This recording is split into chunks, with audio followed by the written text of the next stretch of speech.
So let me do some housekeeping rules beforehand, and then I'm going to present who's going to be here. Let's see.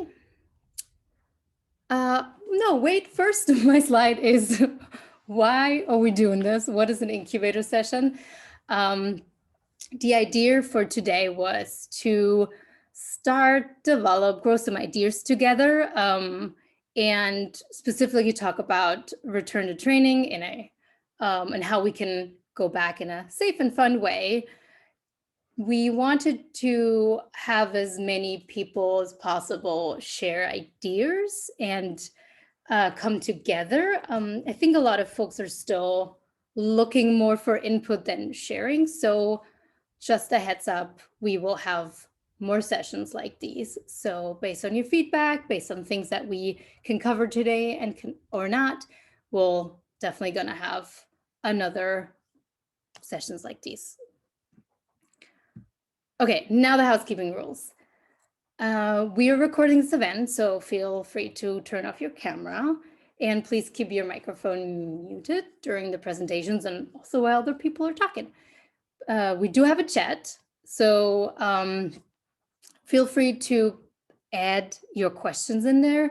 We do have allocated times after each presentation and section at the end of it for like that topic to get discussed, and then at the end of it again to raise more questions. We'll try to do our best to monitor the chat. Sometimes that might not be possible. So if then during the discussion you want to say something, please raise your hand. There should be a little emoji where you can raise your hand so that we can see that you want to say something. Remember to make space and take space. So if you're someone who talks aloud, make some space for other people. If you feel comfortable, take your space and talk. And then last but not least, be mindful about we're all coming from different intersecting identities, different context languages. So criticize ideas, not individuals, and be respectful and kind. And please have fun. Okay, so what do we want to talk about today? We do have some input sections that you can see on the left. And we want to start with talking about updates and return to play guidelines. We do have Erica, our executive director, and Trauma and Bambi from the medical task force here to present and answer your question. Then we want to go over and talk a little bit about how to start with the new curriculum, and the skating education panel is here, folks who worked on the new curriculum from the task force. So we have Maha, Callie, Muffin, Chili, and Posha here, which is amazing. A lot of people, it's great. And then we're going over to some wellness and broadcast recommendation from WIFTY and WFTD Broadcast with Shelly and Ben. And then we have some tips and ideas from you, the community. We have Fleur de Lethal, who's talking to us about fitness, and we have Sinaba, who's talking to us about like first ideas of going back to training, how that could look like. And then if you feel like you want to share something, how it's going with you, we have Q&A time at the end, and we have also time for you to share it. So the idea, what we wanted to hear from you was all the initiatives you've created and you were working on during this time, now coming back to training. Maybe you've also used this time to implement new policies. Maybe you're looking at new practice plans. You have challenges you're facing or assistance and questions you're seeking. So let us know. This is the place we want this to be shared. And again, if we're not going to be able to cover all of your questions, we do have them from the registration process, so we can also share them with the recording afterwards. So there will be more space for that. And with this, I will say we start right away. I'm going to hand over to our first group and have Erica talk about a few WFTD updates, and then talk about the return to play guidelines. Hey everyone, thanks for taking time out on a Saturday to come and talk to us We've been working really hard behind the scenes, talking about the best possible way to navigate the sport back into play, because one of the biggest problems that we're facing now that we've made it through a year of the COVID-19 pandemic is, well, how do we turn the lights back on, and how do we do it safely, and how do we do it collaboratively? So one of the things that we really need to emphasize is the idea of community over competition. And these are things that you've heard me say in the State of the Union in the fall, and it's absolutely the centerpiece of what we're trying to do for a return plan.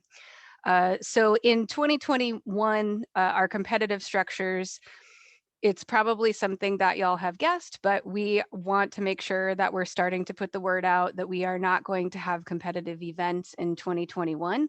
And therefore, we're not going to have sanctioning or rankings. And because of this, we are going to create a system where we have registration for games so that we're collecting and compiling data as we go. But we're not necessarily trying to emphasize rankings. So that's why we're not interested in sanctioning per se.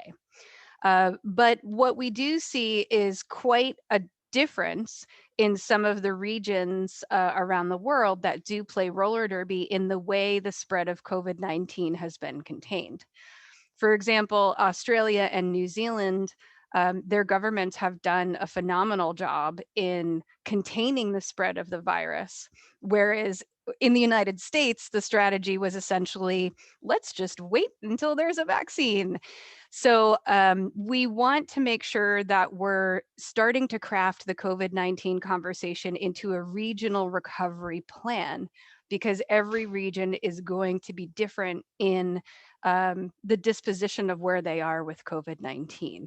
So please know that this plan is evolving, but we felt really strongly that we wanted to make sure that we were communicating out to everybody about the work that we were doing right now. So in 2021 and 2022, we are going to keep sanctioning and global rankings closed. And we say 2022 because our goal is to create a placeholder competition season in 2022. The WFTDA is looking to use this opportunity to restructure our competitive system into something that's more equitable. But since COVID-19 recoveries are going to look different in different regions, we figured that 2022 would probably focus on regional competition and regional recovery instead of trying to get teams from all over the world to fly to other places to try to compete in the same ways we were competing in 2019. So we're going to keep sanctioning and global rankings closed until we have a good idea of what we're going to do with them. We're setting up a game registration system to help us collect data about who is playing whom. We're going to work with the art project to build out a regionalized competitive system that is more equitable and sustainable. And then that doesn't mean that we're not going to have events though. And so that's what we're trying to work on right now, is figuring out what events are possible, where they're possible. We've been working pretty steadily throughout the pandemic with recognized tournaments. And of course, we haven't had any recognized tournaments or many recognized tournaments, but there are places that are starting to have these discussions, and rightly so. So the WFTDA is going to want to talk about supporting events as opposed to competition in 2021. And then in 2022, we'll have a regionalized conversation that we're working on developing right now. So that was a lot of information. And I'm happy. I don't know, Catherine, if you want to save questions for later or. We could talk about questions for the competitive structure right now. Yes, why not? There was Okay. nothing in the chat yet, but if people feel like they have questions, raise your hand. And I don't see you, so Erica, you might have to call on them.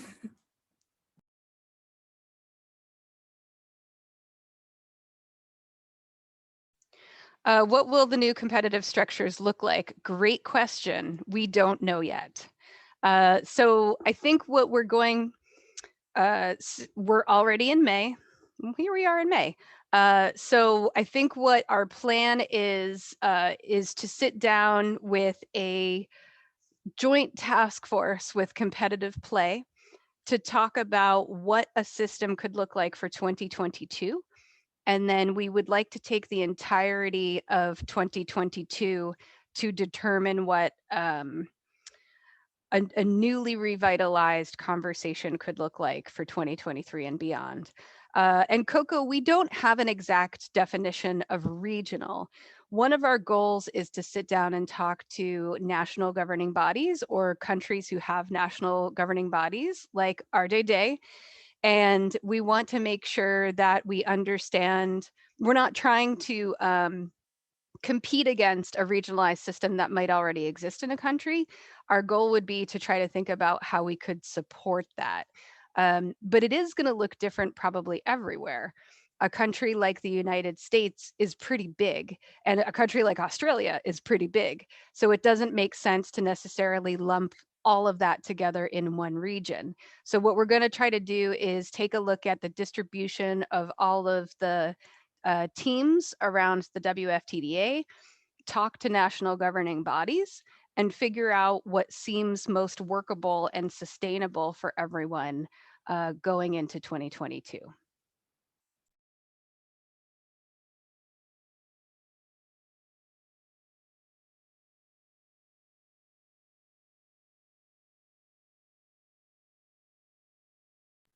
Then if there's no more question, I would say we can continue, and then we have some more time at the end.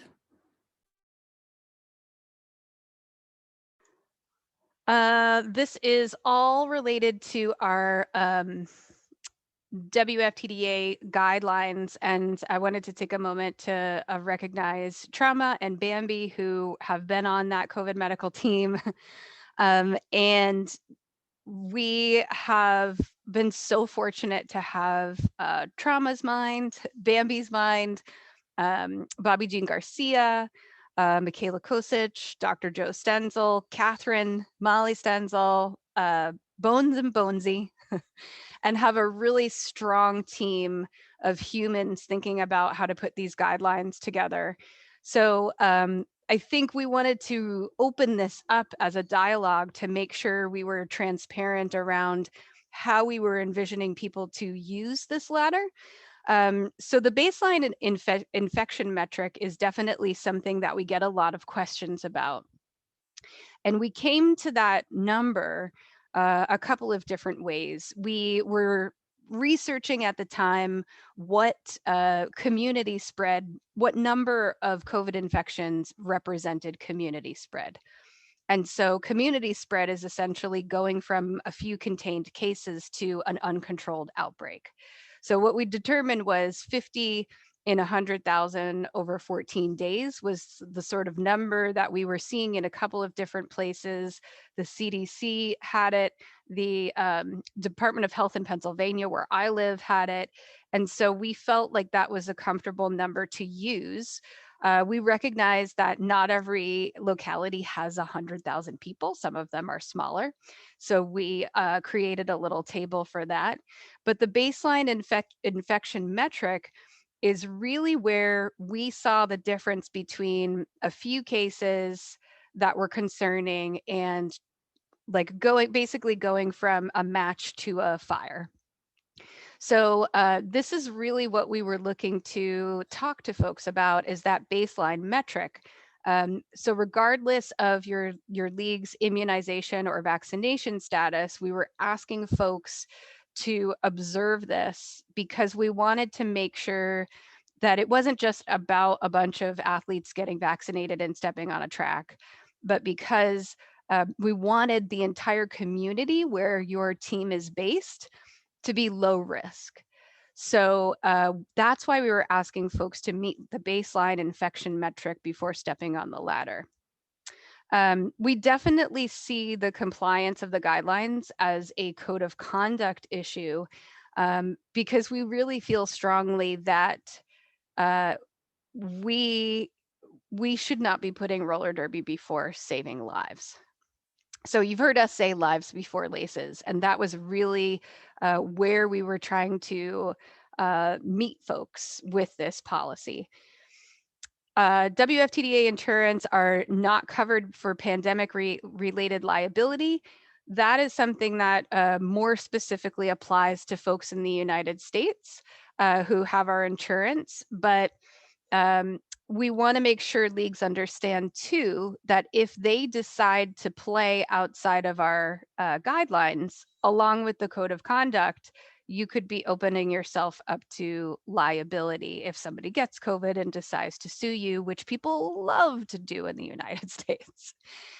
And we also implemented an audience return guidelines or set of guidelines. Those are going to constantly evolve and be updated as well. And once your league reaches tier 5 and 6, that's when you can start thinking about having audience members back. And we are opening a regional tier 7 to Australia and a regional tier 7 to New Zealand also in the next week or so.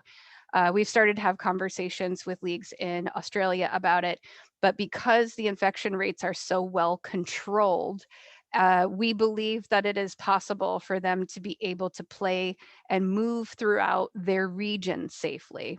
So we're creating a regionalized plan for them to be able to do that.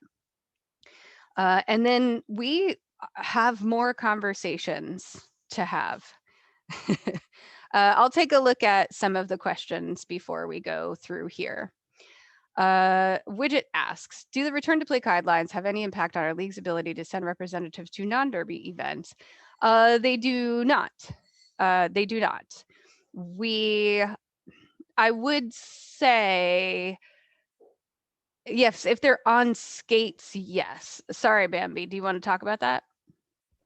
I was just going to say it depends on what the representatives are doing. If they're going and scrimmaging, then yes, that is a violation of the guidelines. Uh, if it's just a couple of people going to represent the league and promote, then more power to you. Thanks, Bambi. Go ahead, Nikki. Can I also add that because we do it all the time, you get on skates and you go to a car show and you skate around with the cars, right? And they say, ooh, you're roller derby girls. Just kind of keep in mind what the activity is, distancing, if people are masking, like what your contact risk is, because you're going to go from that event to going back to a practice with your team, and you don't want to put anything on your team just because you went and did an activity. So just kind of mind your precautions. Why are the outdoor guidelines so strict? They don't even follow CDC guidelines.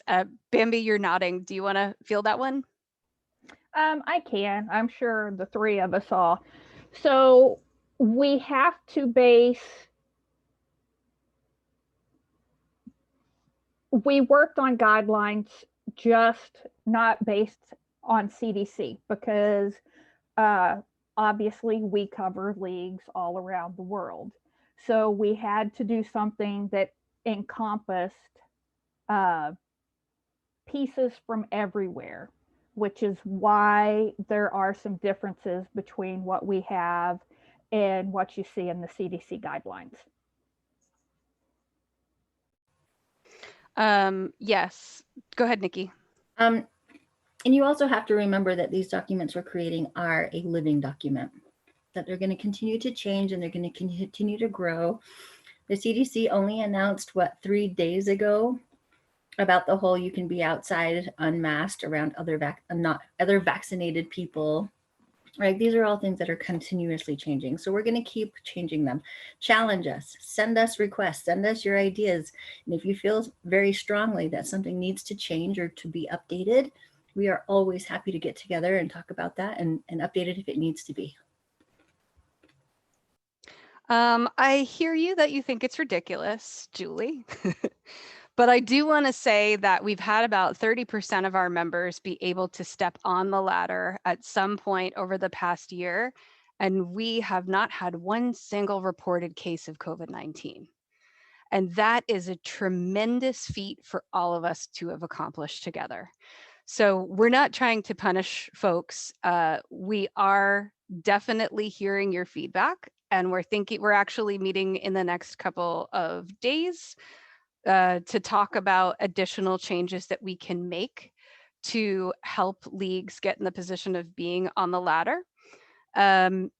I do see the question from Lauren, how are you monitoring leagues that are returning to practice? I'm very glad you asked, because we actually have a map.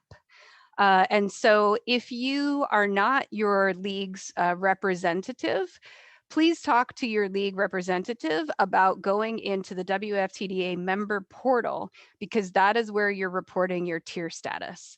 And then we're downloading that information and we're putting it into a global map so that anyone can see at any given moment where each league is on the ladder.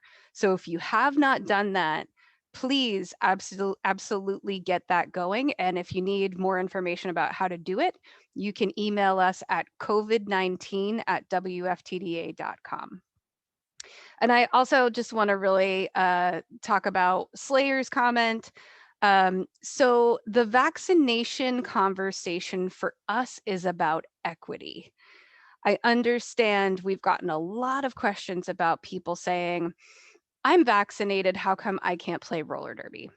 Well, roller derby doesn't exist in a vacuum. It's part of a larger community. So if a handful of folks are vaccinated, but everybody else in the community is still at risk, you're putting members of your community at greater risk potentially, or putting them at a disadvantage. It's a very ableist way of conducting league operations. Bambi, are you raising your hand in that way? Yeah, go ahead. Not just that, something that I want to reiterate that people that I've seen just in general is people think that, okay, I'm vaccinated, so I'm good. You can still carry it and transmit it to somebody else, even though you're vaccinated. So you also have to look at that too, from that aspect. And, you know, like Erica said, it's not equitable for everybody. What about your team members who aren't vaccinated or can't get vaccinated? So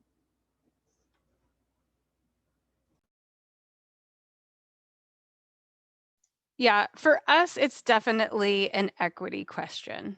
But yes, in squash, I'm also responding to your question in the side. We have been fielding reports this entire time. If you see a league doing something that they are hiding, or they're not able to, that they're not reporting to us truthfully, you absolutely can reach out to us at covid19@wftda.com.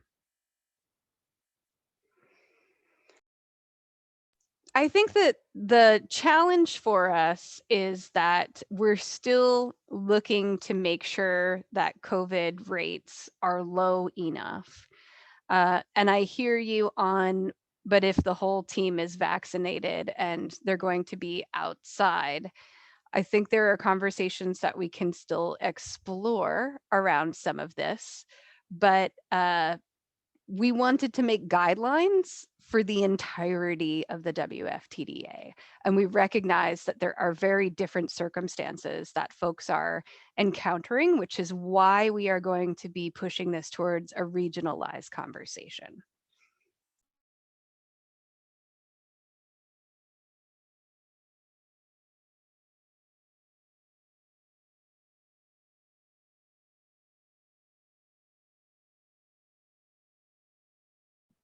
I would just also add, I know there's also questions about how to keep membership engaged and all of it. And I think the pre-baseline activities that have been added in one of the updates to the guidelines that were not in there originally, I think they've gotten a little bit under amongst some other things. So some leagues have not seen them yet. So I really encourage you to look through them. There are some outdoor as well as indoor guidelines.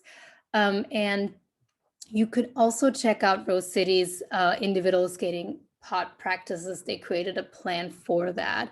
So there are some examples out there. We're also looking to share more of these examples. So hopefully once folks have the chance to do these things, we can share and like create more ideas together on how to come back safely.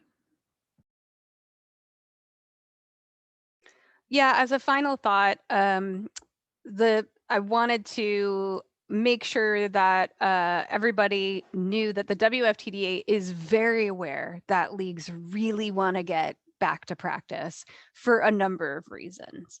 I think what we're trying to do is find a way to safely open the valve so that we're not just unleashing a fire hose and a free-for-all, because we've gone from this very strict lockdown. And in some parts of the world, there are still exploding case numbers that impact our members. So we have to be very thoughtful about how we're trying to re-engage folks in the sport. So I don't want folks to think the WFTDA doesn't care. No, we totally care. We're in the process of trying to figure out the best way to transition folks back into skating, which is why I'm grateful that Catherine has put this conversation together, because there are a number of considerations around that. And I think the pre-baseline activities are a good way to kind of think about how you can start getting your league back to a level of fitness and congregation. So I don't know if anyone else wanted to talk about pre-baseline.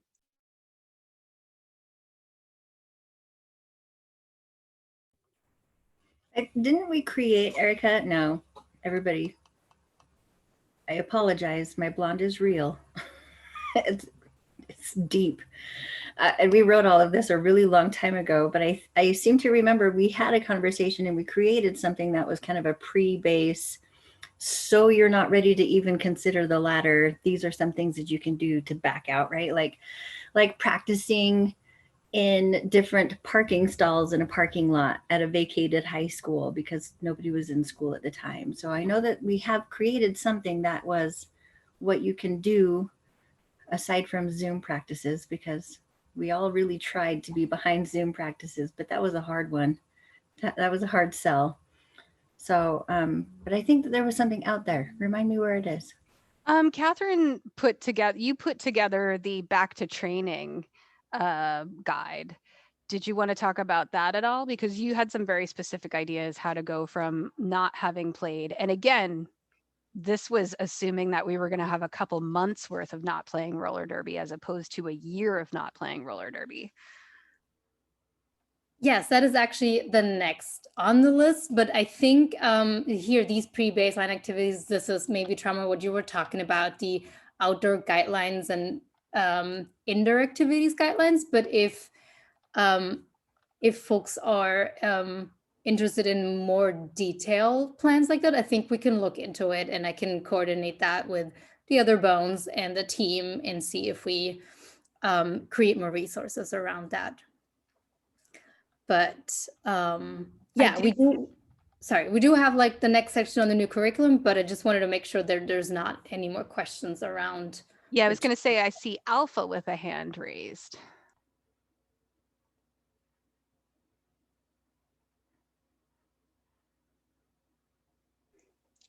Alpha. Sorry, guys, I'm coming. I'm driving and I'm on. Sorry. Hi. I have a question about the outdoor pre-baseline because my league is having a hard time wrapping their brain around it a little bit. So for the groups of 5, if we find a large enough space where, say, there was, for example, 20 skaters that broke up into groups of 5 and went to 4 corners of like a big parking lot, and we didn't congregate, we stayed with our 5. Is that doable, or would it be in fact going against the guidelines or the requirements of WIPTA to not be together? Because that's what they're having a hard time understanding, if it's doable or not doable. I don't know if that makes sense. You want me to take that one? Guys, I will preach until the sky falls down for the power of pod practices, because Okay. pod practices are where it's at for sure. So not knowing your space and not knowing how far everybody would be apart, obviously that's a consideration that you have to take into account. But if you have 5 people who are going to consistently promise to each other, like, I will do my best to protect myself and all of my teammates, and everybody else will do the same. You guys come to practices and you guys want to work out together. And if one of you gets sick, you just know that all 5 of you are going to step away, right? And take that quarantine time period to make sure to not make everybody else in their family sick. But as long as you are keeping to your 5, practice, like, go outside, exercise in those parking lots, and do your squats and do your things. And because roller derby is really a lot of team mentality, and it's hard for us to work out in our living room by ourselves on those Zoom practices. Having everybody around us together is really motivating for a lot of us. But you just have to stick to those same 5. If all of a sudden you guys decide you don't want to practice anymore and you're like, hey, I've got a spot for 2 new people, you can't really do that. You can't just keep week to week changing out your 5 people. You have to stick with that same group. Does that answer your question? Okay, so I think so. So if we pot up, that's our group. But again, if it's like 20 of us and we find a location in the area, but we're staying together in our 5, it's possible as long as we're following the guidelines and we're not stepping outside, congregating. I just want to make sure, because I've said this like 5 times to my board and they don't believe me. So I just want to just make sure that I am clear. We have to stay with our 5. We have to not congregate. We have to wear our mask if we're not vaccinated. If we are in a group that's vaccinated, we can follow the CDC guidelines on that aspect as long as we're outdoors, and be mindful if someone gets sick, then we have to quarantine for those 14 days and take a break. That is what the I whole understand. pod. Yeah. Okay. And okay. and you're and when you're in your 4 corners, I mean, understand that you guys are going to be far enough apart that you guys are not like doing the same activities, obviously, right? Because otherwise you'd have to like scream, hey guys, we're doing this next, right? So you guys are, you're kind of just in your own little pod practice doing your own thing. Yes. You need to keep track of who is in your pods for tracing purposes, but it depends on the distance between the 4 groups. That's the big thing to take into account. As I said, I don't know your space, but you'd have to be far enough apart to be able to do those exercises. But if they're far apart, like far apart, then yeah, by all means. All right, fantastic. Thank you very much. I appreciate that that information. Erica, you had something. Yeah, I just wanted to respond to some of the chats. Let's see, sorry. Yes, so Squash, you were saying that people don't want to do anything without games as the incentive. Here's the problem with that. Many of us haven't played roller derby in over a year. So we have a really good example of why you don't want to just rush into playing roller derby. And that is, we had a league in the United States who just got on the ladder, and their first practice back, somebody jumped the apex and broke something. So like, we cannot exactly, I wasn't gonna out anybody's league or anything, but like I'll own it. we really have to think about this extremely slowly and carefully, because our bodies are just not going to be able to do the same things that they could a year ago after consistent training, sometimes year over year. So I think I hear that folks are very grumbly about wanting to, I want to play roller derby. The junior roller derby skater in my house very much wants to play roller derby. I think what we are trying to do here is talk about how that is absolutely the goal. And before we even get there, we still have a lot of work to do. Yeah, no, I understand, Squash. That makes I definitely think what we're going to be working on next on the COVID medical team is helping to facilitate more opportunities to do things that are not Zoom related, because we recognize that that's important. Go ahead, Bambi. I just want to add, people are, I want to get back and I want to play roller derby right now. And I have fielded a ton of questions like, well, I work out every day, I do this, I play for this team, I should be able just to go right back and start full on playing. I know not everyone here today is in the United States, but I'm going to use the NFL, the National Football League here, as a prime example. They push to have a season. The National Football League, and these are people who are paid lots and lots and lots of money to play a sport. They had more injuries this season than like the past 10 seasons combined. And there were teams that were playing their second and third strings because their A team players were all injured. And some leagues at the end of the season were like, this probably wasn't worth it. And these are people who are paid to do this. So that's kind of an example to use that I like to give people, that, you need to build back up to that instead of just jumping right into it. So I will totally throw her under the bus. It was my roommate that broke her leg. And I tease her constantly because she just got healed from a concussion last year and was so excited to play. I promise you guys, you guys are all going to be better derby players than me. I have no bones about that. I promise you, when you get out on skates, you're going to blame your skates for being crappy. You're going to be like, oh my gosh, my gear sucks. My wheels are so slippery. My trucks must be too tight. Like, you're going to come up with a million excuses. And I swear it's only because you suck. It has nothing to do with your gear. You are not strong. After not skating for a year and a half, please take the time. We worked it into the baseline ladder that you could not progress faster than, what was it, 2 weeks? I think it was, you had to be on a certain letter step for a minimum of 2 weeks before you could consider to move up, right, Erica? And that's why, is because you needed at least 2 weeks at a bare minimum to be able to work up that muscle memory again, because you might remember doing it, but your body does not remember how to do it. I promise you. Please work out. Please.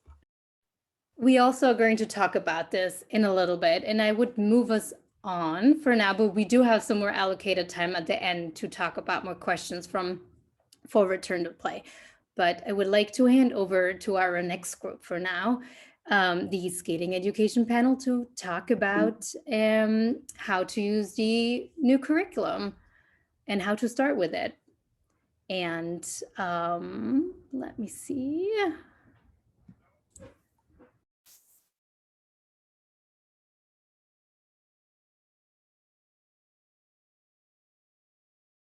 Okay, who can I hand over?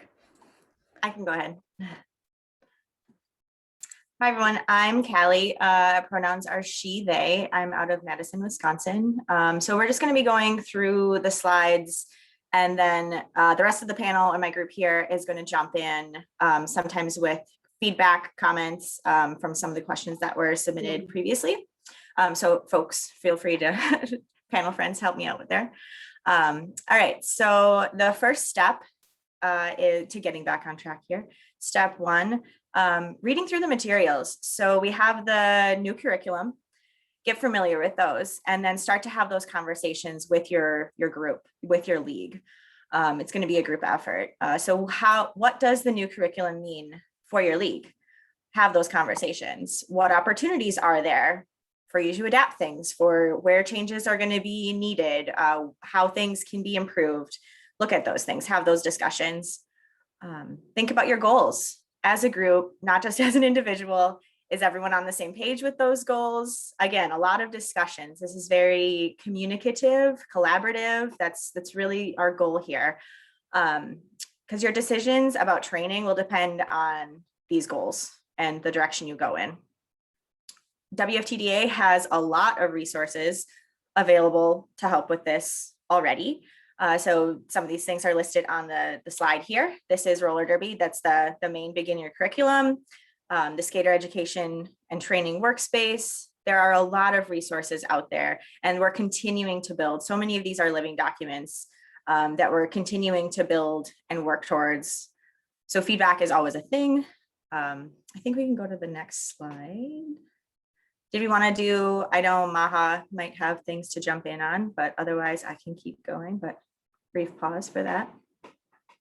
No, crack on, Callie. You're doing excellent. Thank you.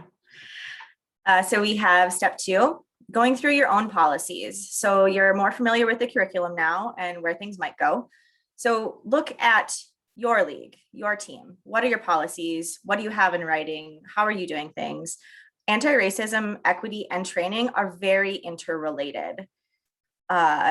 So the codes of conduct, the rules, what things do you have in place? The attendance, the hardship policies, injury protocols, pronoun usage. There is I'm going to jump down, the WFTDA Code of Conduct Toolkit. There was a new one, I believe, released in December that has a ton of resources. It is incredibly helpful. There's activities, workshops, exercises in there that you can go through as an individual and as a group. And it helps you really look at these policies and different things you have in place and start looking at where you can make changes. You're looking at your values. And again, this is all interrelated with your training and how you're going to move forward.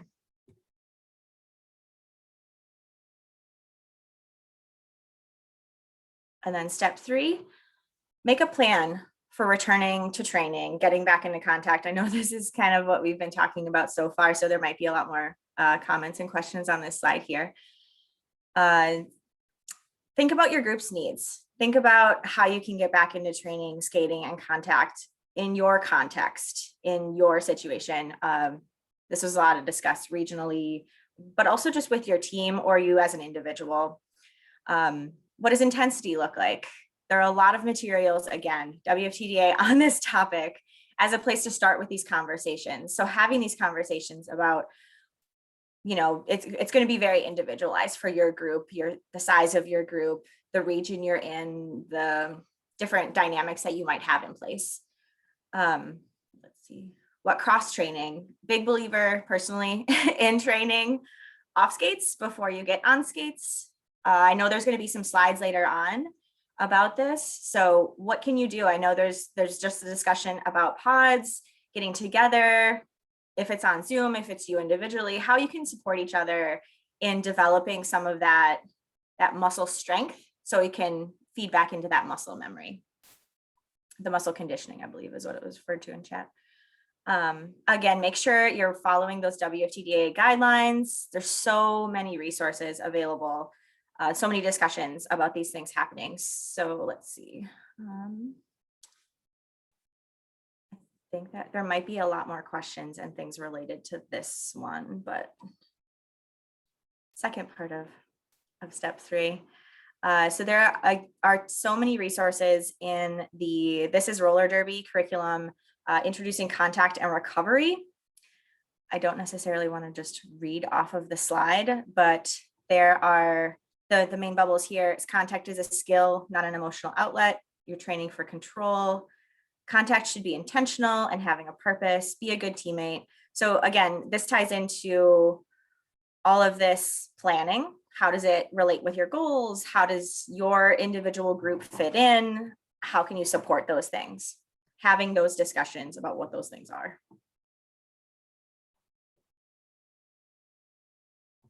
And I am not looking at chat, just so everyone knows. Sorry if I'm missing things there.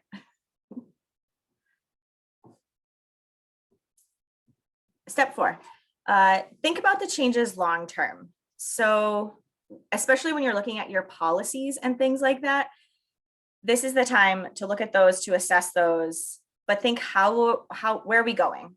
How are we going to grow? How is roller derby, not just your league, going to evolve? Be a part of that discussion.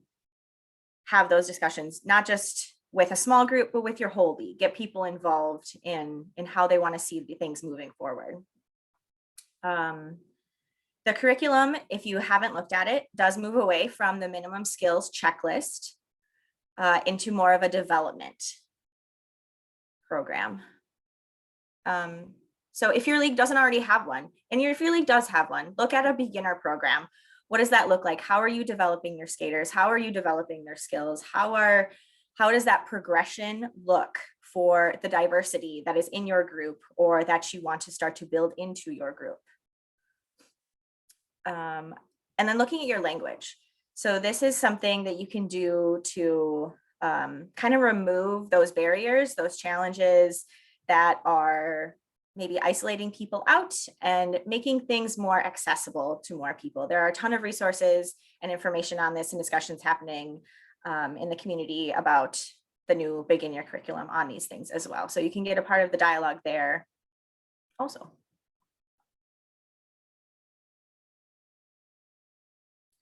And then number 5, kind of mentioned this before, but share your experiences, become a part of that bigger dialogue, not just in your league, but with the whole roller derby community. There are a lot of discussions happening about the new curriculum, a lot of resources being developed as teams come back, as leagues come back, as different types of practices start to happen, as different types of engagement and involvement. Like, we can really work together as a community to develop these things together. We're not in this alone. There's a lot of us, we're all going through very similar things in different stages, in different places, in different ways.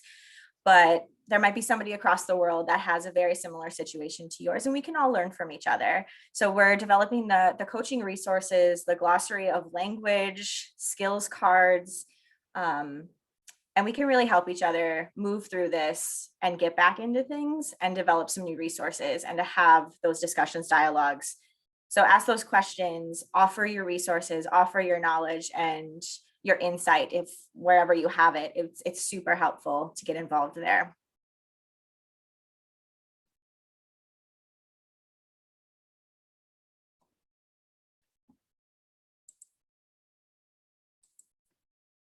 Feelings.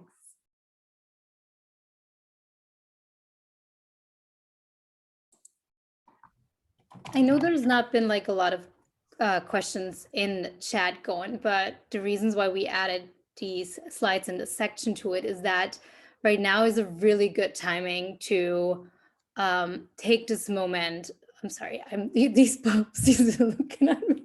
This will be, so this is a great moment to look at all your policies and your trainings plans and thinking about that you've not been training and you've been off skates for a longer time. And there's so many resources that we created as a new beginner curriculum that can use right now for you to come back safely and slowly to training. So the contact and recovery guide is really a good idea to look at and talk about how do you want to come back to contact, because even if we've talked about maybe some people went trail skating and other skating activities, but the point that's really going to be crucial is for us once we do that step from skating to full contact again. And so the curriculum creates a lot of options on building this intensity up. But I see there's a question, so I'm going to stop talking now.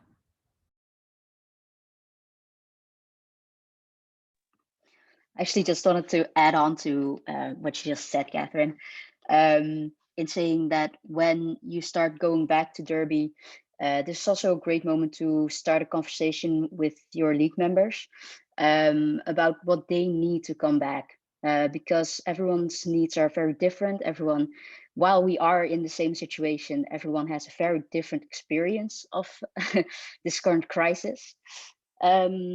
So really try to have a conversation with the league to see where everyone's at, and really try to meet everyone's entrance levels emotionally as well as physically.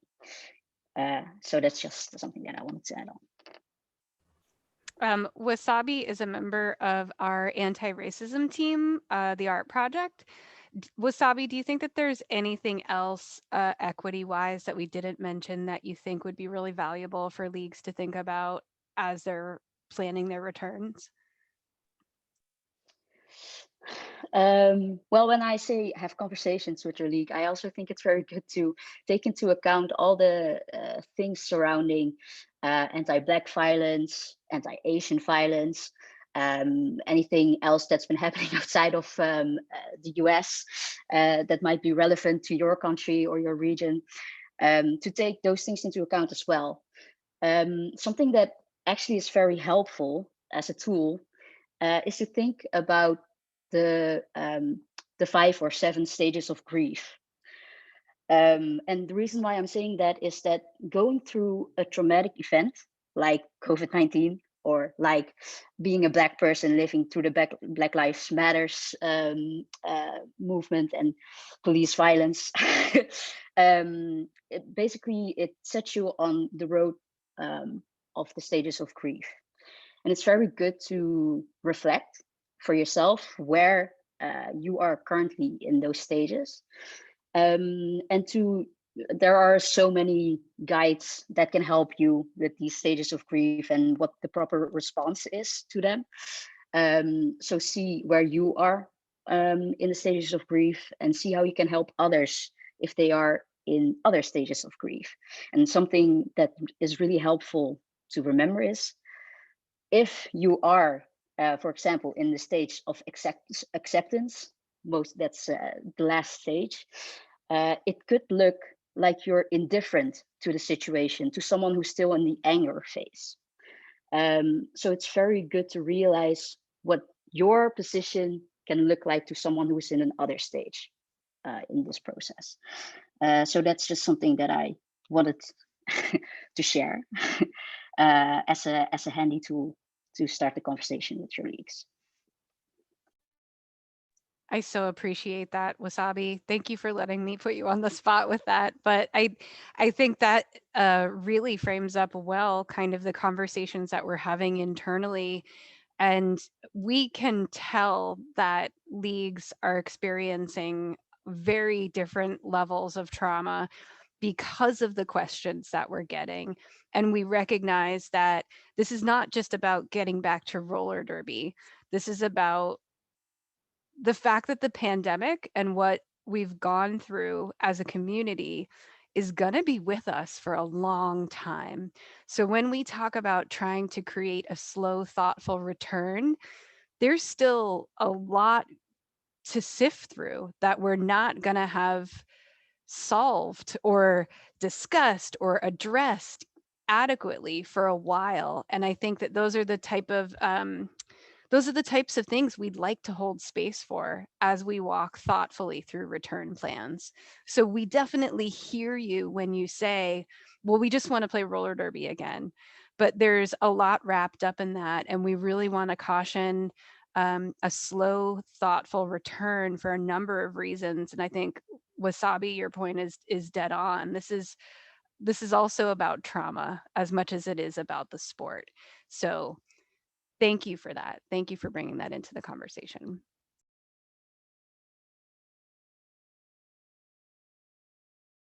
Yes, I second that. Thank you. That's really, that was really valuable. I know there's been some other questions in the chat, so I'm wondering if anyone from the team would like to take one of these questions on. I'm happy to answer some of the ones that I've seen. So just to flag that somebody has asked how folks are thinking of incorporating new recruits with their retraining of league members. So I think that's a really good question, and one that kind of goes out to the community, and one of those things where we can support each other by giving each other ideas rather than something that's necessarily going to be answered by the curriculum. So folks, when Callie was saying we need to be sharing our individual experiences, really go with that. Keep talking to each other. Let's widen the dialogue. So thanks for hosting this session, Bones, because it's the start, isn't it? And then there's a question about how can we adapt the beginner's curriculum to skaters who are avid outdoor skaters? So folks who can skate 15 miles, not an issue, but don't know anything about derby. I mean, I think from my perspective, this is one of the absolute strengths of the new curriculum, because rather than having a 16-week program or boot camp where they have to start with, this is how you do stride 2 and stand on skates, and they end with, okay, now you take a test. You know, you're able to actually accommodate where people are in their skating journey. So if you've read the curriculum, it's been set out into kind of 4 stages: introduction, explore, development, proficiency. And essentially, a skater can be at, for any skill, they can be at any one of those stages. So they might be proficient in skating, staying on their feet, but as soon as you hit them, they're going to fall over because they have no idea how to hold their stance. They don't know how to counter block. So I think that's the same issue we had with our programs before. We're always going to have those skaters coming in, but this allows you as a coach to adapt your program, look at who you've got in front of you, and rather than following, okay, now we have to teach them T-stops, okay, now they have to weave through 10 cones in 6 seconds or less, you can actually say, okay, who have I got in front of me? How can I work with these people to build their strengths, to develop where they are? I know that's not a clear-cut answer, this is how you develop your program, but I think, well, I know that if you read the curriculum, there are no clear-cut answers. The whole curriculum is, this is a really great framework, and here's some ideas about how you can get started and some principles to how we approach bringing folks into our sport. But absolutely everything depends on who you are as a league. What are your strengths as a league? How big is your league?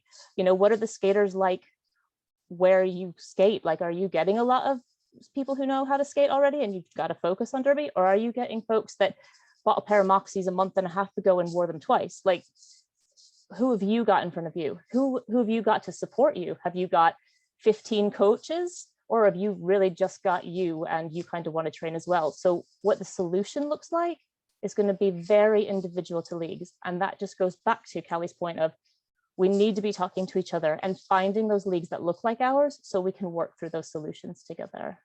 So for anybody who wants clear-cut answers in the curriculum of this is how you set up your program, it doesn't tell you that. But what it does tell you is how you can make roller derby a much more welcoming place and a better place for people to develop, and gives you some ideas about how that could look. Does anybody else want to answer the next question? I think I saw River on here.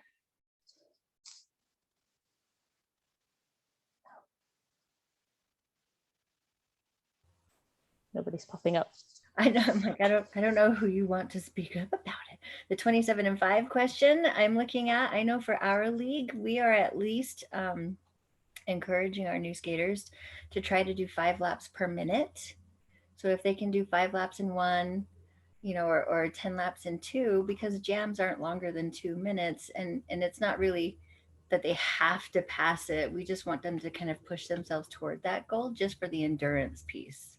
Not as a pass or fail skill, but just like a being able to test themselves and test their own learning to see if they've been able to improve over the last week or two, is kind of what we've been using it as more of a marker for skills. I think that's a really good example of also how to set those milestones and achievements, because I think a lot of feedback that came from folks, and they're like, but there's no more 27 and 5, there's no more minimum skills. How will people know when they've made it? How will they celebrate?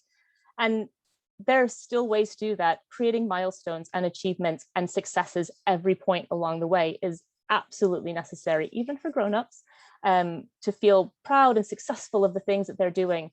But what isn't helpful for them is kind of building up to a pass or fail, and then they fail and then it's gone. They can't play. So creating, like Trauma said, small achievements, track your own. Where are you getting to? Are you able to get those laps? But it's not, if you don't get them, you can't play or you can't participate. And this, just in terms of like an endurance curriculum, I don't know how other leagues are, but every training session I go to at my league, or went to back in the day, was an endurance curriculum, right? You keep the drills moving, you keep people blocking, you keep people on their skates, and you don't stop. I mean, you do stop, people need to have water, but make training itself endurance. Make training itself look like what you want them to do in the game. That's a suggestion anyway. I think we missed one in between those two questions since Maha called me out back there. I'll go ahead and give that one a go. From Gay, they asked, I love the idea of not having objective minimum skills assessments, and I appreciate the objective in quotes. But as a member of a larger league, I'm worried about not having enough training resources to individually assess each skater in a one-on-one capacity as suggested. Is there a good halfway point that we could get to? I think this is going to be something that I would say the curriculum covers when we talk about the different ways to change the intensity or the speed or the force, those different factors when we talk about determining the different levels, quote unquote levels of that IEDP framework. To use the example that was already brought up with the new person who's coming in who's very adept at skating but doesn't have any derby skills, what you can do is use those assessment factors, the comfort that they have in those different segments to determine which peer group they may fit into for which drill that you're doing. So with that skater, if you're doing an endurance type drill where you're skating laps or something that doesn't have a contact piece in it, that new skater may be actually with some skaters who've been around for a couple of months who have built up their skating skills, but are still working on becoming more comfortable with contact. While if the drill that you're doing is very contact heavy, then they may be with other peers who are brand new just coming into derby as well. And I would also point to the blog post that just came out from Chile, who was able to put in some of these factors of the new curriculum during this past summer when they were able to practice. And something that his league came up with was actually pairing new incoming members with established members already in a one-on-one situation. And I believe, if I can recall correctly, they had to stay together as that sort of partnership for at least 2 practices. And part of his reason for doing this was that he's the only coach for his league. And this allowed him to not have to try to meet all those individual needs, but instead to allow peers to become mentors.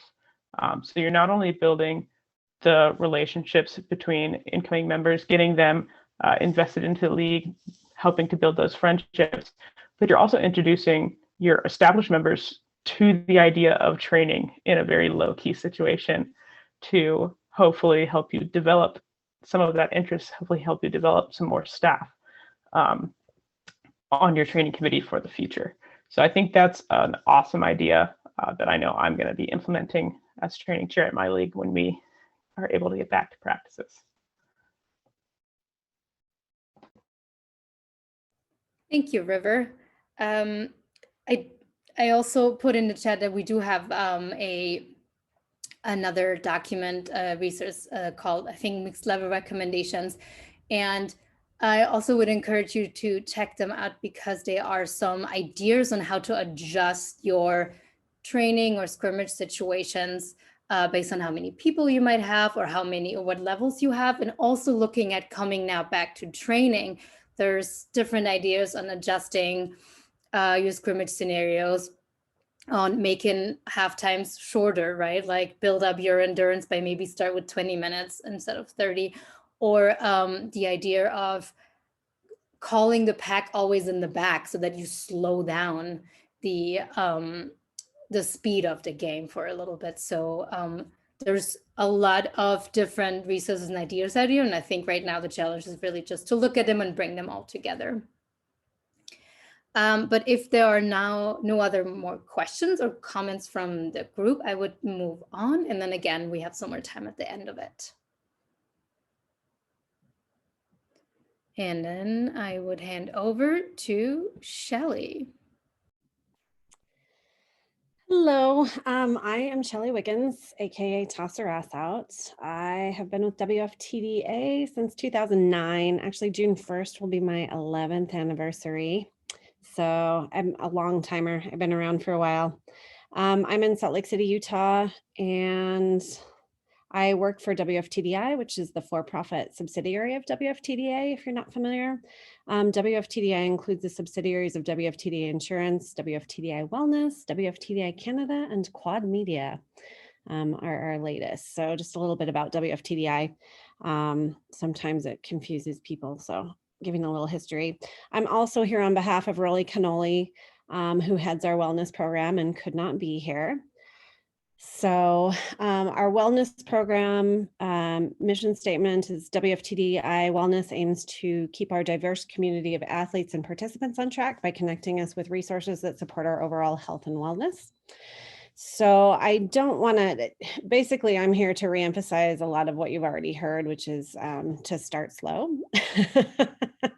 We have had our first injury in a year from someone who put on skates and went a little nuts, and now they are recovering with a broken ankle. And I don't want to name names or point at leagues, but it happens. And you don't want to start your first minutes back on skates going to the hospital and having to recover from an injury for the next 6 months. That would really suck. So if you haven't been on skates all year, start out slow. So instead of just kind of reiterating what's been said, which I just did, but I'm going to point out some of the resources that are available to you. WFTDI's website, we have a wellness blog. So check out the WFTDI wellness website, social media, Instagram. Rolly posts reminders and information on Instagram regularly under WFTDI wellness. There are YouTube videos available with resources, self-care with Blue and Rolly. There's videos about warm-up, foam rolling, trigger points, and more. So, and then she just put out a blog post that's fantastic. She interviewed Dr. Jacob Cooper, who is a sports psychologist with Appalachian, I'm gonna blow that.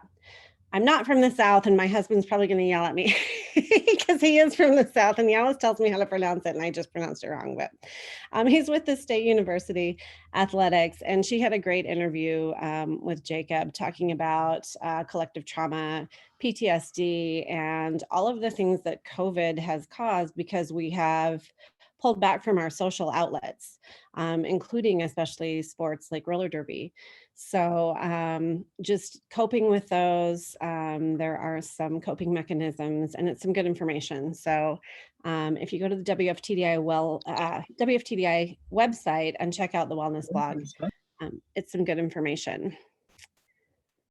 So let's see. And then a reminder, let's see, for US leagues, just a reminder about insurance. You don't want to operate without insurance in the US. It's been mentioned previously. We live in a litigious country. So if you're not in the US, you're fortunate in that area, but don't forget to purchase insurance before you start up operations again. US leagues should absolutely not operate without general liability coverage.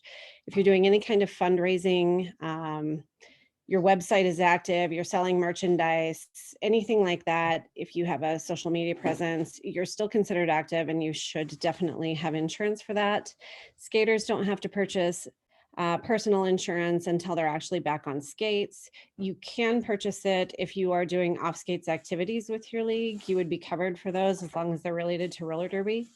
We're still offering discounted rates. So those are available for as long as we can continue to sustain them. For leagues, it's $100 off insurance for general liability, and the skater discount is still $5 per person. And if you have any questions, you can always email me directly, which is insurance@WFTDI, or you can go to the website, WFTDI.com, for more information. So does anyone have questions about WFTDI?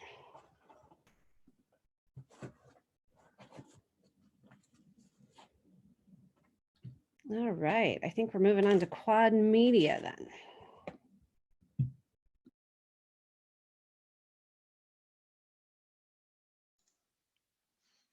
Hi, everybody.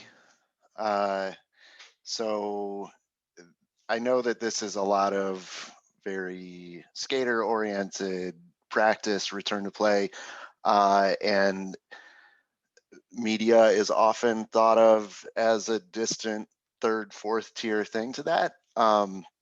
I just wanted to be part of this conversation because it's really something you should be thinking about as you're, resuming roller derby. It's a good time to think about how can we present this sport. The truth is technology has gotten cheaper and easier than it ever has been for sharing video. And there's a lot of considerations coming out of COVID about things like capacity limits for audiences. And not having as many human resources to help put on your games, and all the things that your league is going to face coming out of COVID and returning to normal events. Normal may not be the same as normal prior to COVID. So video has always been a good answer, in my opinion, to attracting an audience, developing an audience, sharing your sport with the world.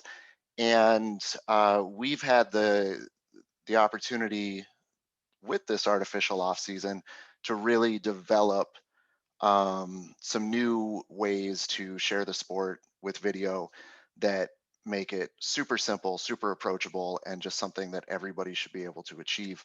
I am staying away from the S word because streaming has become a pretty scary terminology in the derby world. It tends to mean that it's going to take a lot of technology, a lot of money, and a lot of volunteers and time to get your game broadcast.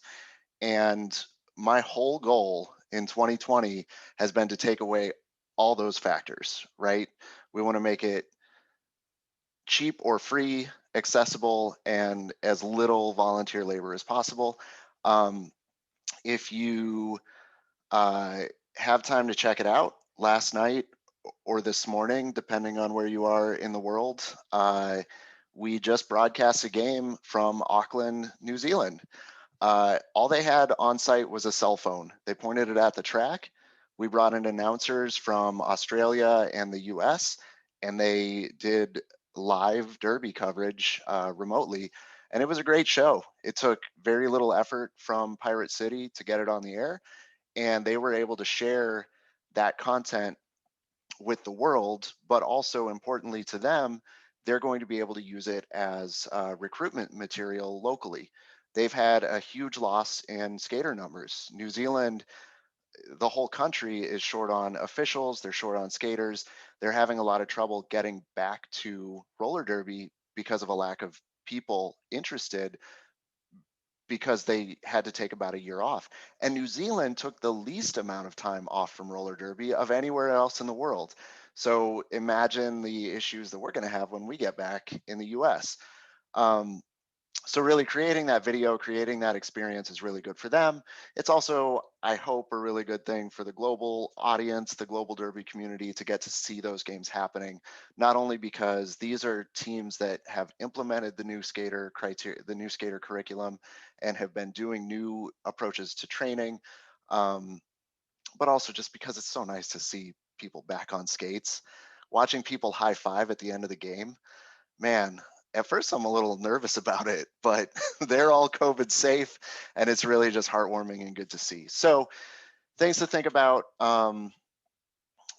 Try to see if you can fit broadcasting your games into your return to play plan.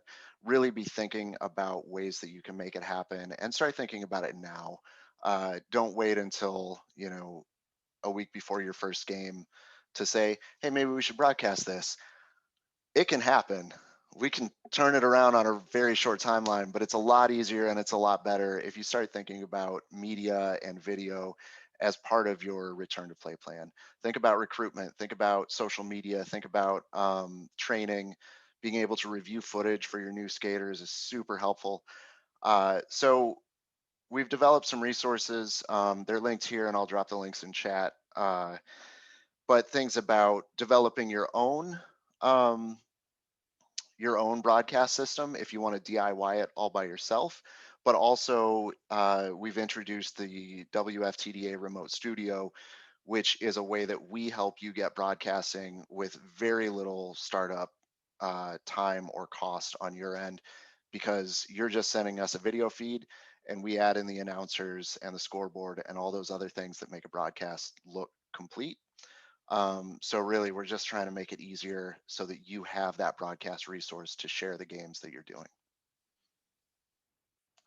I think that's about it. There's lots of documentation, and there's videos posted to our YouTube that you can watch and see examples. So if there's any questions, I'm happy to answer them.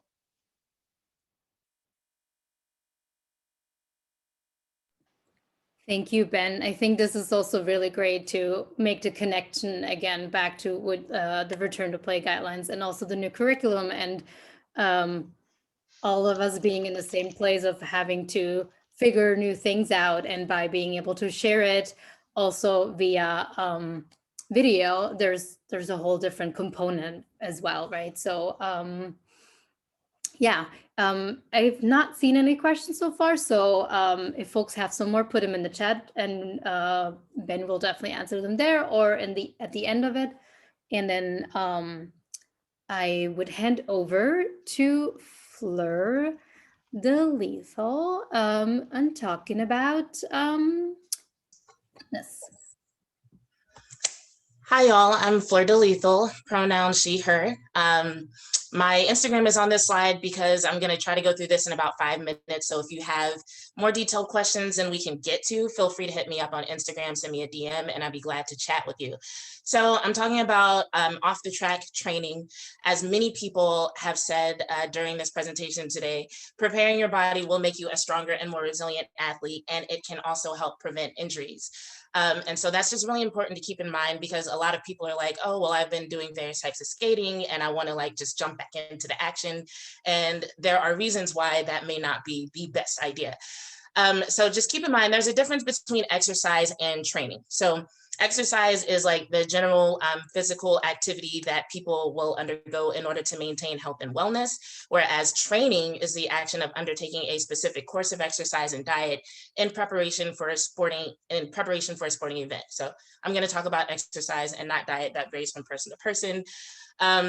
But something to think about is that for anyone whose activity has been significantly decreased over the past year, that's pretty much all of us, the main areas of concern are probably core engagement, the strength of your posterior chain, that's all the muscles on your backside, and range of motion. So that's basically like how much you can bend and unbend various parts of your body. Those are just 3 areas. There could be more, but those are the main things that you want to think about. And we can go to the next slide. All right, so here's where we kind of get into the specifics. So one of the first things that you want to do whenever you decide what your training program is going to look like is take inventory of your deficiencies, limitations, and imbalances. So by that, I mean anything that isn't working optimally, or like, let's say you do a dorsiflexion test, which is a test on the bending of your ankle, and you notice that, you know, one ankle bends more than the other one. So you want to take inventory of these, because before you jump into a training program, you want to make sure and address those things so that you don't end up getting injured. So if you have a personal trainer, pretty much any trainer can run you through an assessment. If you don't, there are lots of ways that you can do an assessment on your own. You can look up videos that will show you how to do assessments. So the 4 that I have listed here are some of the easiest ones that I found that people can do on their own that are relevant to roller derby. So there's dorsiflexion, like I said, which is the bending of your ankles. There's hip internal and external rotation, core rotation. A lot of us sit very still all day and we don't do a lot of bending and twisting. So definitely check on that. And shoulder range of motion, which we don't do a lot with our upper body, but like the last thing you want to do is like get all the way to like, you know, a few weeks before a game and realize that you have to brace a wall and your shoulders are just like, no, we're not doing it.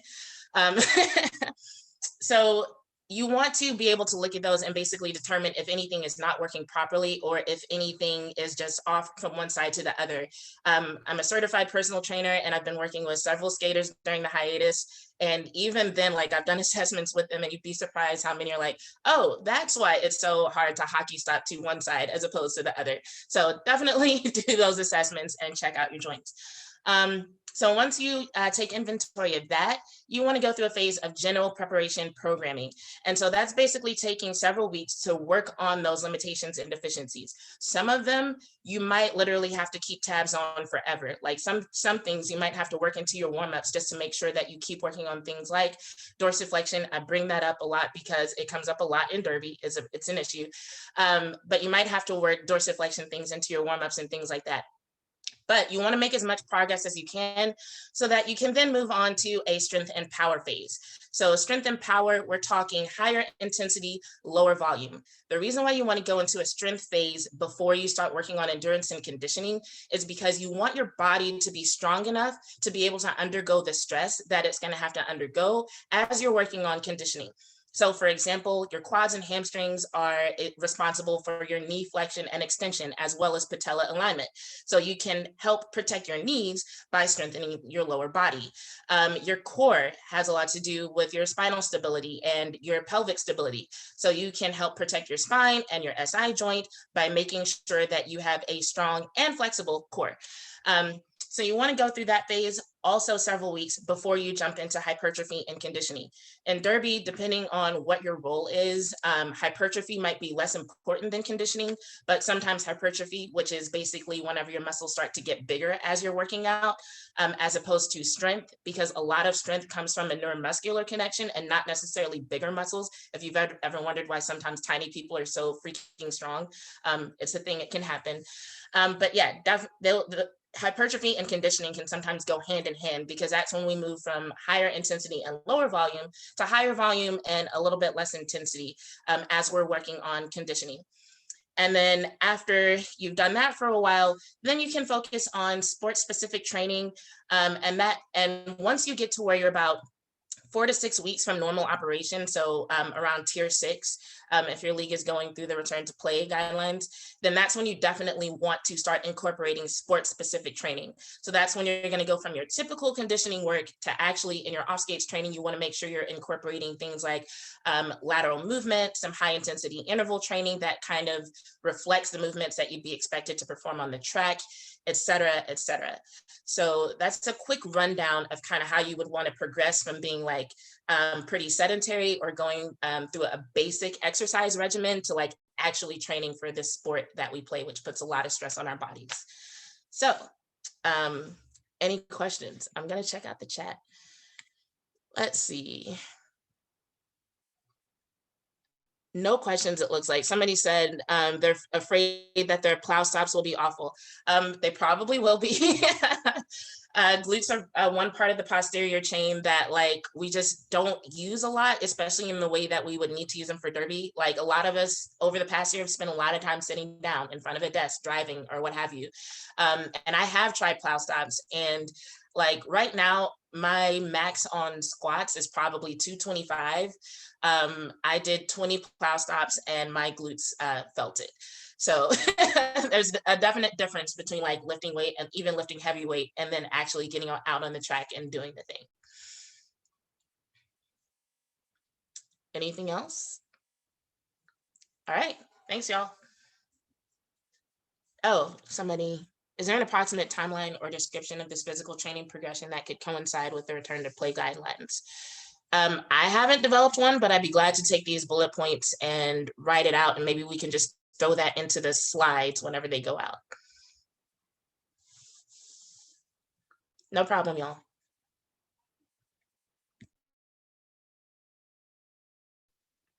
Awesome. Thank you so much, Liesl. That was definitely really, really good information. And I have to rethink some of my training, I think now. And yeah, again, if people have some more questions at the end, we can take some more time. And now I would hand over otherwise to Sina from Peninsula Roller Derby. Good morning, I'm Sina, she, her. I'm retired skater from BAD, currently coaching Peninsula Roller Derby. And so over this long break, I took a lot of time to go through the return to play guidelines and the new practice curriculum or skills curriculum. And it was one of the things that I came up with when I looked at this, that I tried to start with our previous checklists and things. And then I thought, you know what, this isn't working. I need to scrap it completely. So I encourage people to completely throw all your training out the window. For me, it helped a lot to just take a clean slate, start from the beginning, and kind of work through it in a more incremental fashion. And what I found as I was trying to put it all together was that I could tie the new curriculum in with the return to play, that I found the foundation and stability skills were very much non-contact. And so I could start when we returned to practices with those skills for our first few weeks. And then I could take the low contact, really seemed to be a lot of the engagement and recovery skills. You know, it was a little bit of, you know, bracing or whips and assists and things like that. And then you really didn't get into full contact till you got to the team skills. And I tried to really like, for the plan that we have on here, I tried to stretch it out a little bit. Foundation and stability, if I'm starting with mostly veteran skaters, I'm assuming 2 weeks is going to be enough time for us to kind of get back into that.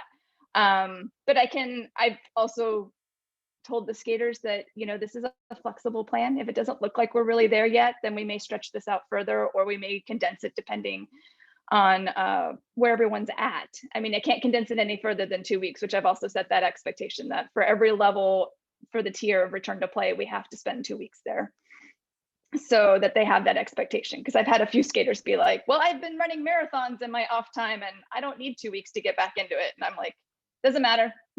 You're all doing it and starting from the beginning, whether you like it or not.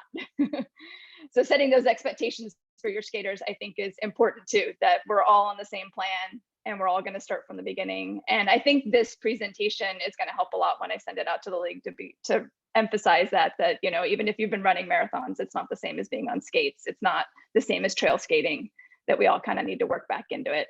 And I took a little more time with the low contact section instead of it just being 2 weeks, because I do think we're going to need more time. And I'm a little nervous about the COVID numbers.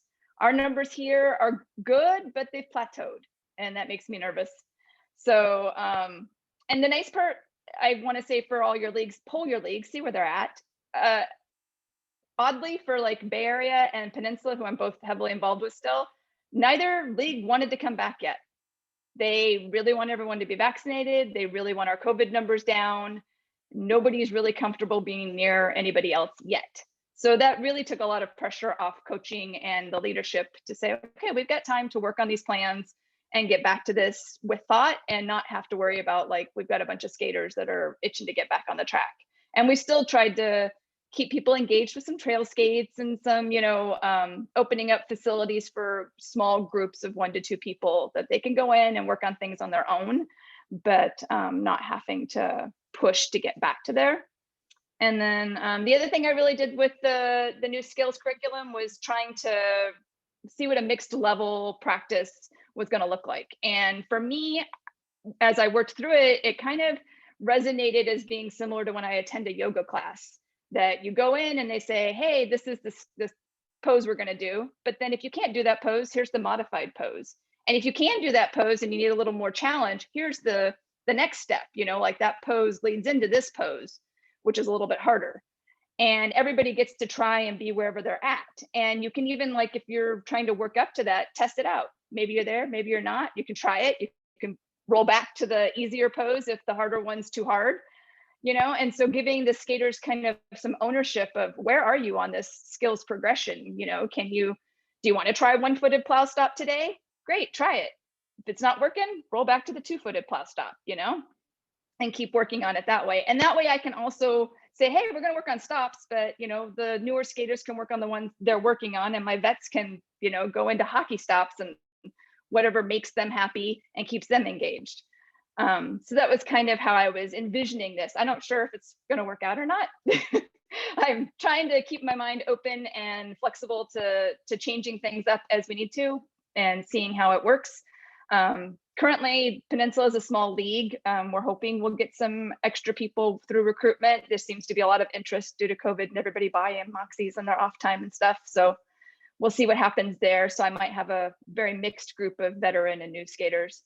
And that's what we're going through. And then I've started to kind of like give people a heads up of what these skills are going to look like, using the videos that are in the new skills curriculum and finding some on my own where there weren't ones available in the curriculum, to post them to our Google Classroom and our Facebook group, kind of a definition of what the the skill looks like, a video of it.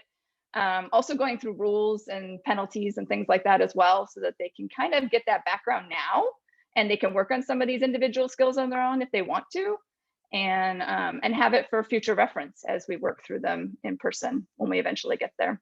And then because of the non-contact practices, I thought some obstacle courses could be fun and easy to work through different things. You know, as you're skating by a cone, the new skaters can glide by on 1 foot, but the newer skaters could try a 1 foot transition or 2 foot transition past the cone kind of thing. So that way, not everybody's doing exactly the same thing, but they're all running through the same obstacle course.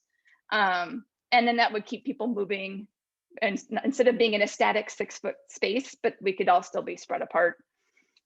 We've got a large outside set of tennis courts that we're going to be practicing on. So so it's a very large outside space. So I'm hoping it'll work out. Again, I have to be flexible. I don't know what it's going to look like once I get out there and I start laying cones out, but we'll see what happens. And then we went through all of our documents and advertising and handbook policies to try and address any equity issues and things that we saw, changing all our pronouns and expanding our gear library, because we do have lots of lower income neighborhoods, and that's definitely a barrier to getting involved in the sport. And realizing that we have a large Latinx community here on the peninsula, and we weren't really advertising to those groups. That, you know, if we maybe provided our flyers in Spanish, then that would be helpful in engaging that group. So those were some of the things we did. Are there any questions?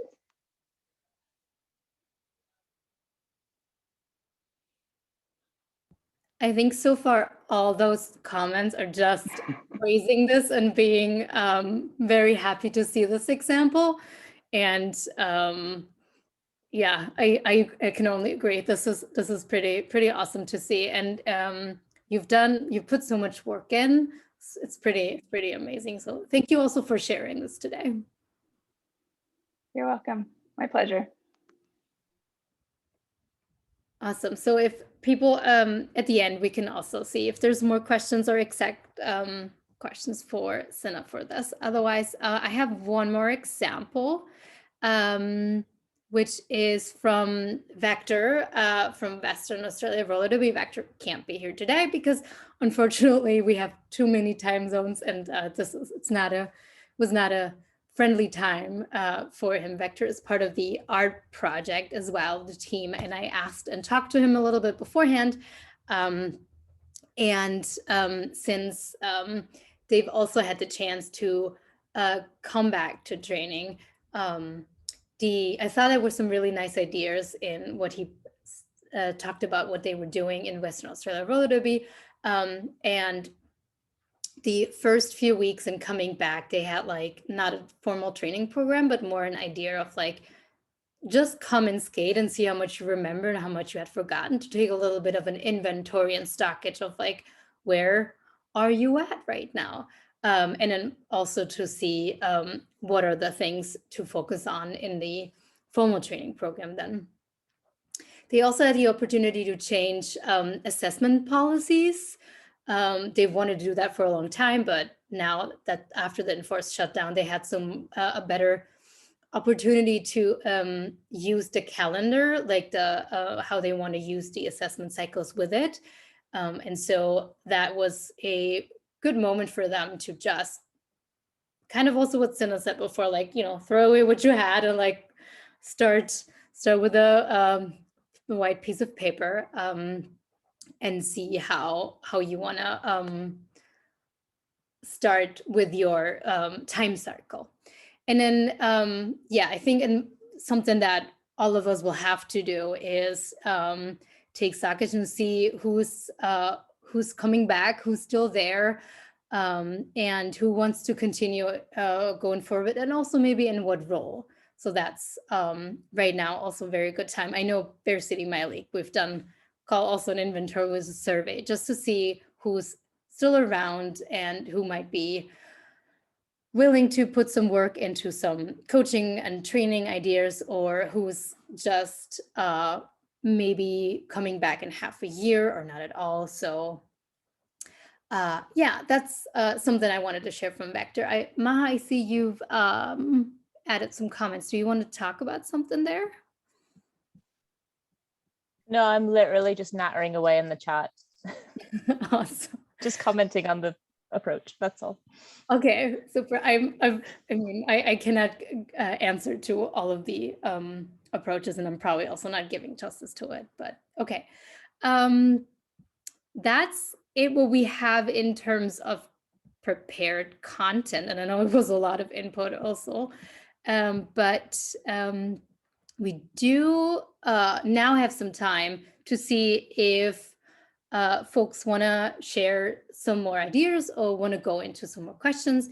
And for that, I'm going to stop sharing my screen now so that we don't have to continue to looking at one of the same slides. So give me a second and I'll set that up. And if you have questions, put them in the chat so far, or and also maybe who you would like to answer that, and or raise your hands. I did want to make one final comment about all of the presentations. First of all, thank you everybody for putting this together. This was amazing. I also want to recognize that a lot of the content that we put together was specifically geared towards skaters, but we have officials both on and off skates. We have announcers, we have supporters and volunteers. And I wanted to make sure that in our conversations and in our plans moving forward, that we're also contemplating that we are by the community for the community. So make sure, and this is a reminder for myself too, so I'll say it out loud, but as we have these conversations, let's make sure that we are also reaching out to check in with our officials and our announcers and everybody who has been our photographers, folks who have been there with us through this journey and hopefully are making it through. Also trying to find ways to incorporate them into plans, guidelines and ideas in the return to play plans around how you can begin to fold those community members back into your plans. But I would also add, please start now, because I think, as Benjamin was saying, with New Zealand having a lack of officials, I think that's not going to be I think it's going to be a pretty familiar thing for a lot of leagues going into our return conversations. I think we are going to need to reach out to officials to help support them through this as well, if you have not already incorporated that into your plans.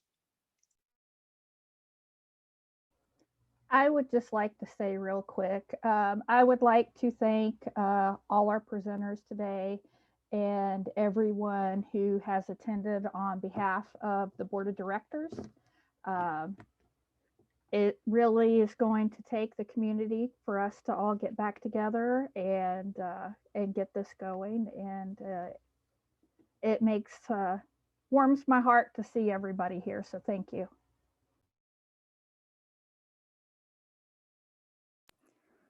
Thank you, everyone. Fleur, go ahead. I was just going to add on real quick, since someone asked about aligning the off skates training with the return to play tiers. I'll still create that, but I just wanted to throw out that the most important part is the sequence, and that you do some sport specific training before you actually start competing again. So I've had some skaters go through like the strength and power phase, and then we had to go back to GPP because I learned something about their bodies that we really needed to work on before putting more stress on their bodies. And I also have some skaters that have been in the hypertrophy and conditioning phase literally for months, just waiting until we can get back on skates. So there's not like a strict timeline that you need to adhere to. Just try to follow the sequence, and then if you realize that like something's going on with your body and you need to fix it, don't just like keep pushing yourself. And also just don't try to jump back into high level derby without getting the necessary strength and preparation.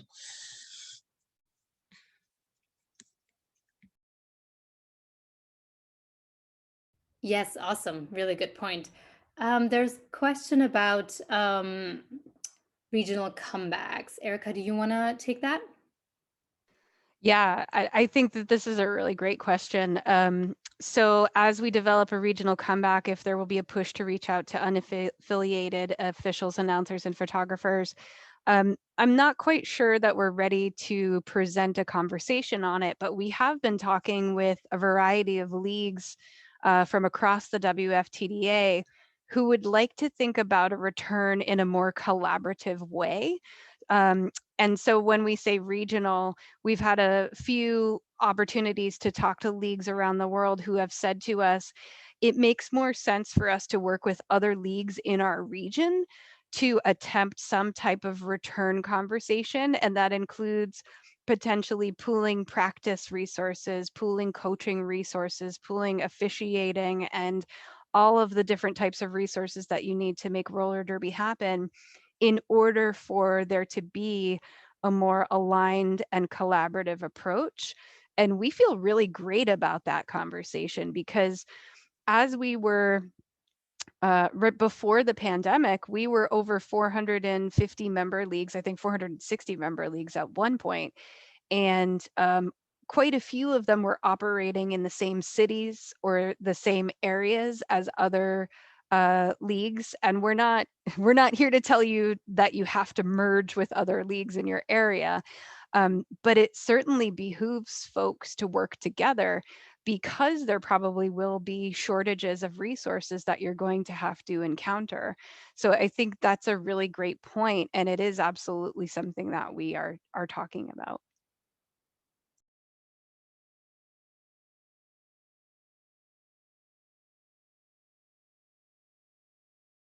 Awesome, thank you.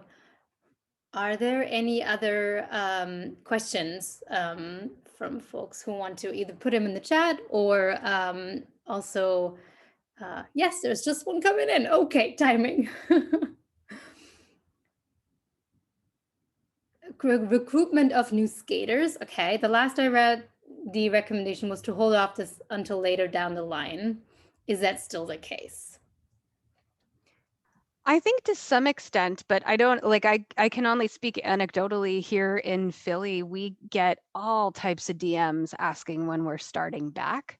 So I think it's a good, we haven't specifically, the recommendation was to hold off until a little bit later down the line, but I think those are definitely conversations that we can have around our next iteration of the return to play to hopefully give folks a little more guidance around that. Because I know we recognize that leagues are trying to get their businesses back as well. And maybe part of that conversation has to be around bringing in additional humans to help sustain your league as well. So I think it's important to think about, and we can make a little bit more clarification around that in the weeks to come. But again, I know from our standpoint here, all of those people, this is my favorite phrase of the entire conversation that we've had today. All those people who have been out buying Moxies have DM'd us and said, I want to figure out how to play roller derby. So we recognize that there's a good opportunity out here for people who are brand new, who just went and bought those super high fancy skates to do park skating and suddenly see a bunch of maybe derby skaters out in the park and say, oh, I really want to learn more about that. We recognize there's an opportunity there for some recruitment, and we'll help to clarify that in the weeks to come. And I would like to add that this is where we also connect back to the work you can do right now about looking through your policies and looking how your league is set up. Because if you invite new people in, you also have to make sure that what you provide is a safe space for them to coming in as well. Also, obviously for your existing members, but just be cognizant around that. And it's a good time right now to do some suckage around that too. If there's no other questions, I would like to otherwise give our amazing presenters the opportunity to say some few final words if wanted, no pressure, there's just some time and space here. So let me know if anyone has some final wisdom words or just some other ideas.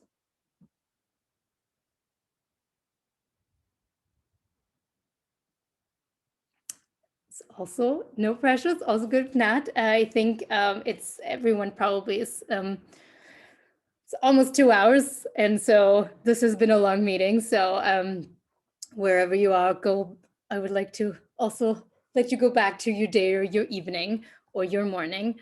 So again, we'll be sharing this recording and also some of your questions that we might not had chance to answer that you submitted beforehand.